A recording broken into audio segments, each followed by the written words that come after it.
filming now? Oh my God. You know, this is going to make me just a slight bit more uncomfortable. But that's oh, that's better. All right, my name is Stephen Colley. I'm the coordinator of San Antonio Sustainable Living. I've been in this position since, what, 1912 or whatever. Since the founders got burned out. Yeah, they got burned out sooner than I got burned out. Yeah. So I'm still not at the burned out stage yet, but who knows when that's going to happen. Could be tomorrow. But anyway, I want to welcome you all here. A lot of new faces, a lot of faces I've seen twice now, or 3 times, and so some people are testing the waters. They figure it's well enough to come back, so I appreciate you doing that. I'm going to send this around. This is our monthly little list of people who are here. One thing that we ask of you, you're either a member or you're not. That's no big deal if you're not. But check here if you are. And that'd be a member of our group or a member of San Antonio, Build San Antonio Green. Although I don't reckon, yeah, there's 2 of you here that are that. And then your contact information, your name and an email address or a phone number that we can contact you with. I've probably over the years had to call people maybe twice, 2 people I've called maybe over years and years. So it's not like we're going to bombard you with stuff. And I promise, Scout's honor, and I really was a Scout, that we will not sell your name to anybody, we'll not give it away to anybody, no matter who comes up here and talks, no matter how much money they, gives me under the table, I'm not going to let them know your contact information. So your emails, addresses are safe with me. If you ever get spam at all, don't come to me because I didn't do it. For those of you who are members and you get our notices, the old-fashioned, it's funny to think of email now as old-fashioned. The thing is, I don't put your name on our send out. When it goes send out, it's BCC. So when you get a notice, you're going to see my name on it. You're not going to see anybody else's name on it.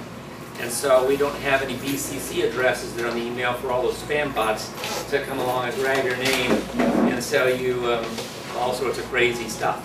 So anyway, please send this around. I don't have an extra pin on me, so hopefully somebody's got a pin that we can make sure it gets back to somebody. See? And while we're doing that, let me go ahead and set up the projector here in San Antonio. And we are right now making plans with the city of San Antonio, who's one of our funders, regarding one of our newest programs, which is the Green Retrofit. And we're crossing some T's and dotting some I's to have incentives and all sorts of good program availability for people who are upgrading their existing homes, making them green. And so that's taking up a whole lot of my time right now. And we went into overtime today, and that's why I'm running a little bit late. So I'm late, but it's for a good cause. I'll leave it.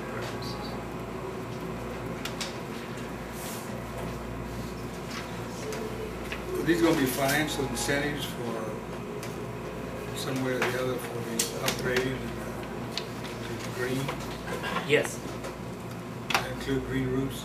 Yes. Are we able to turn the light off? Not yet.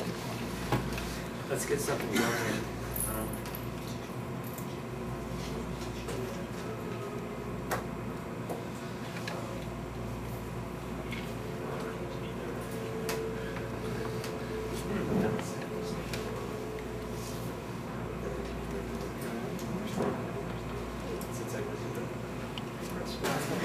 All right. Unfortunately, we are, or fortunately, we are probably 3 days away from the summer solstice, and so here it is, coming on 7:15, and it's awfully light still. So hopefully you'll be able to make something out of these slides.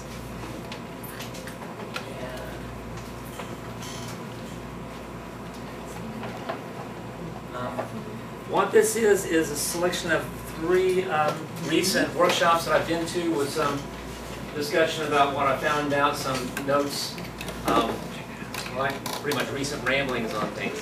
And this picture here was taken at Lawrence Jetter's place at the Advanced Earth and Construction Technologies. There was an Adobe workshop there not too long ago. Wayne was one of the participants who was there the full time. You were there? Okay, good. That's right, I remember you. And so I was there to give a real quick little 15-minute presentation about what's going on in San Antonio, but this appeared to be one of the best ones ever. Jim Halleck from California and from Mexico was here to give the presentation, and he is one of probably the 5 leading people in the nation dealing with earth and construction. John, can you back me up on that? He's pretty high caliber stuff. And so I'm leaning on a very simple little earth and construction arch on a wall that the students put together for the program. Okay, we're going to start with earth and floor workshop that was in Austin in March. Even though it was late March, this ended up being very, very hot, hard work. For those people who are thinking about doing this, it's a really good floor. An earthen floor is probably the greenest floor you can get, but it's not for the faint of heart. It is a very, very time-consuming and labor-intensive process, but when you're done, you're standing on very highly compacted dirt. Depending on whether or not you believe in biobiology, this is probably the best way to stand if you're going to stand on any material at all. But you know, that has not been documented that I know as far as the health aspects of standing on dirt, but there it is.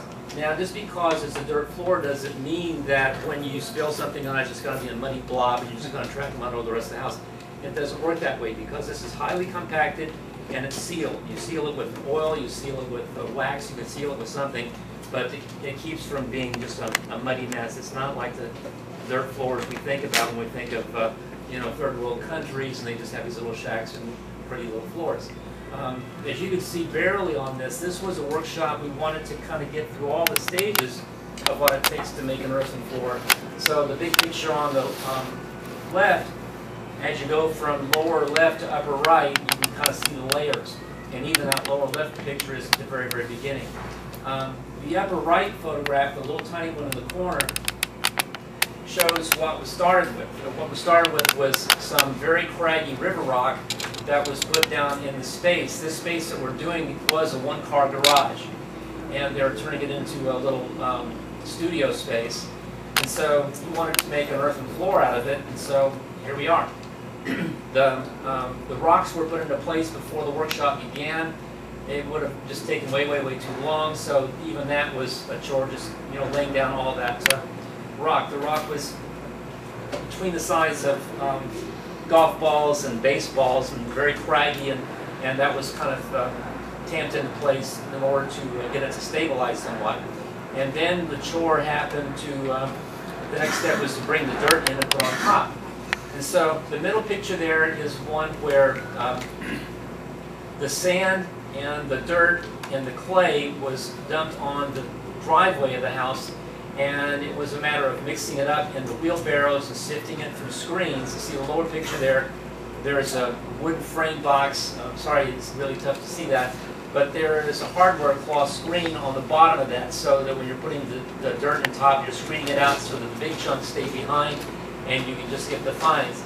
So you can imagine what that would be like if you just threw a bunch of dirt and clay in this thing and trying to get all the lumps out. So you want to kind of sort the lumps out in advance of getting into the inside where you want it to go. These are sort of steps that are happening. Next, you can see in the upper left, there's the tamper, one of the 3 or 4 tampers that people were using. And you can see coming out of the bucket, the